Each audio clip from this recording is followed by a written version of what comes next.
Hoje teremos um Augusto Leitão Responde, mais voltado para o sistema de proteção dos militares e para a pensão militar. Fique comigo no final desse vídeo, tem muitas perguntas interessantes.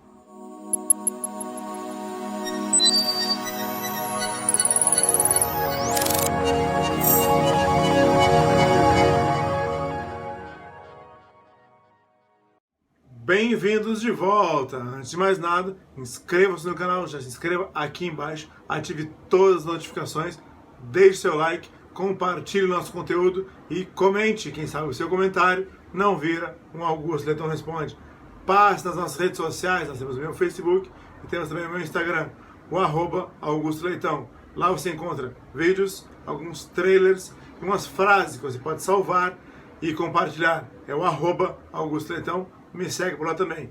Conheça meu site, augustoleitãoadvocacia.com.br e faça tudo isso que eu falei para que o YouTube entenda como relevante o nosso conteúdo, como relevante os nossos vídeos e entregue eles sempre para você e para mais e mais pessoas.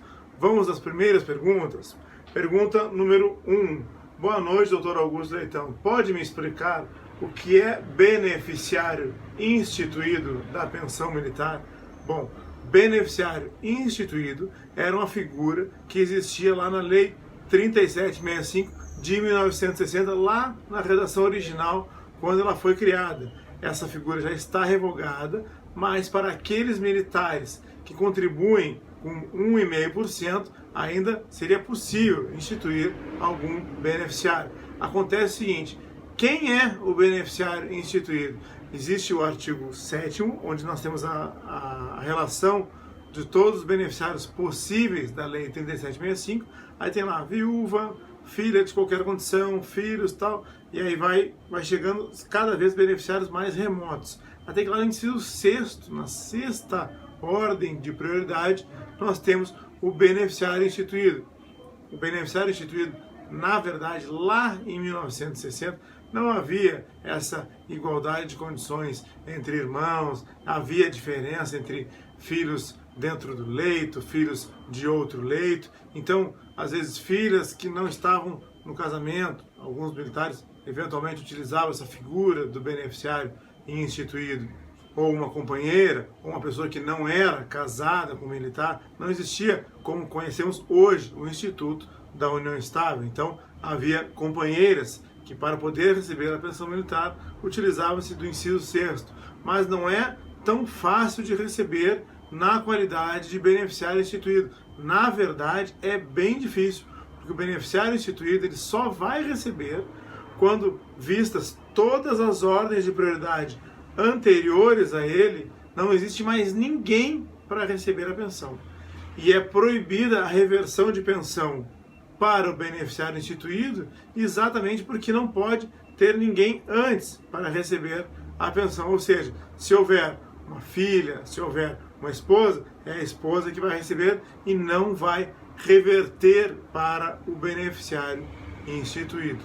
Vamos para a próxima pergunta. E quando há decréscimo? Bom, quando há decréscimo, muito provavelmente ele está se referindo a quando há decréscimo depois da Lei 13.954, em que nós temos a reestruturação da carreira dos militares com alguns aumentos de adicionais, mas muitos decréscimos, exatamente pelas altas contribuições que estão sendo implementadas para as pensionistas e também com a majoração da contribuição para a pensão militar implementada nos contra-cheques dos militares. Quando há decréscimo, a própria Lei 13.954, no seu artigo 21, autorizou o que se chama de perda líquida de valores sem a implementação de VPNI.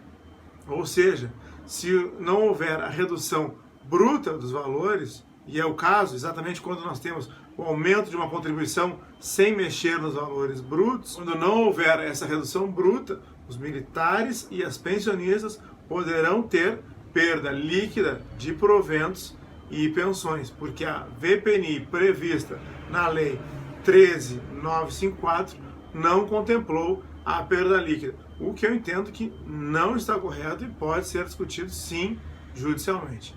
Vamos ver a próxima pergunta. O senhor sabe algo sobre os 28,86? Muito obrigado, sou pensionista de ex-combatente. Vamos lá.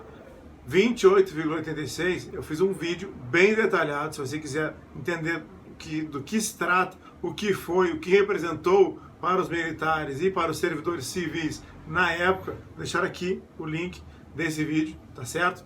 Então, primeira coisa, para militares que hoje estão ingressando com ações de 28,86, muito provavelmente terão reconhecido aí uma prescrição. Lembrando que os militares ficaram aguardando que a administração concedesse isso administrativamente, porque havia uma ação judicial lá no STF, inclusive com repercussão geral, que reconheceu esse direito tanto aos militares quanto aos civis. Para os civis houve inclusive uma medida provisória que permitiu que se soubesse mais claramente a forma de pagamento. E para os militares não, era preciso que se ingressasse judicialmente, e muitos deles deixaram de ingressar, e por isso, se ingressarem hoje, acredito que vão levar aí uma prescrição. Há muitas pessoas que já estão no processo, estão com o processo em andamento, estão com precatórios pendentes de pagamento. Bom, essas pessoas sim deverão receber, mas eu estou falando apenas de novas ações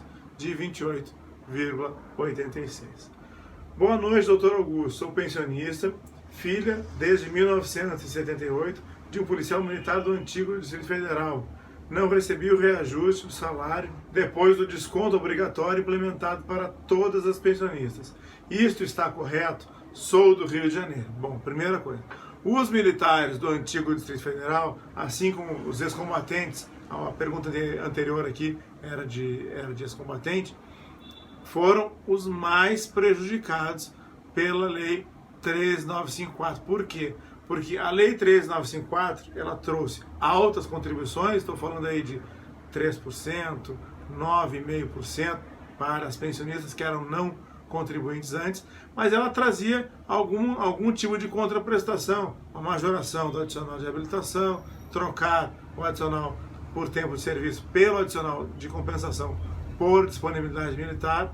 Mas os militares do antigo Distrito Federal, que tem uma lei específica que disciplina a sua estrutura remuneratória, estou falando aí da Lei 10.486, esses militares não tiveram nenhum tipo de reajuste, nenhum novo adicional, nenhuma troca de adicional, mas eles vão contribuir com as altas contribuições, a majoração das contribuições para eles está sendo implementada aí de 7,5% para 9,5% dos militares e de 9,5% para as pensionistas, podendo ter aí até uma contribuição extraordinária pelo meio do caminho. Então, se está certo, não tem como lhe dizer, mas que está previsto em lei e que a lei autoriza esses descontos, sim.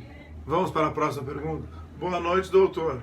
A suspensão será paga aos militares? Primeira coisa, suspensão ainda não tivemos aprovação no Congresso Nacional. Ela passou pelo Senado e não foi votado ainda na Câmara dos Deputados.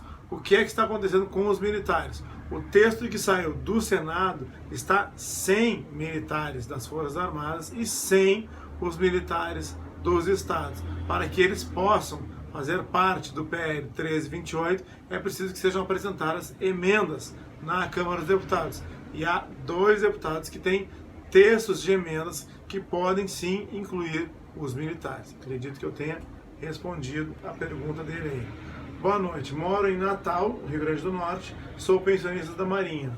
Gostaria que fosse pausada por 4 meses os meus consignados, pois com os devidos descontos de 12,5% fiquei muito apertado. Bom, então, ela disse que gostaria de ter os empréstimos consignados suspensos, exatamente porque houve a implementação de uma contribuição muito alta. É essa contribuição que eu estou falando das pensionistas militares. A contribuição, ela falou de 12,5%. Por que 12,5%? Porque nós temos os 9,5% da contribuição regular e mais 3% da contribuição extraordinária, exatamente por ela ser filha, provavelmente maior e capaz. Tá bom, gente? Esse foi o Augusto Leitão Responde de hoje. Não se esqueça, se inscreva no canal, ative todas as notificações, deixe seu like, compartilhe nosso conteúdo e comente. Quem sabe o seu comentário não vira um Augusto Leitão Responde.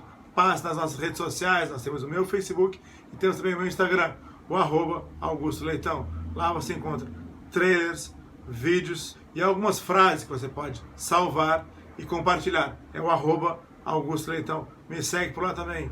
Conhece meu site, augustoleitãoadvocacia.com.br, e faça tudo isso que eu falei para que o YouTube entenda como relevante nosso conteúdo, como relevante nossos vídeos, e entregue eles sempre para você e para mais e mais pessoas.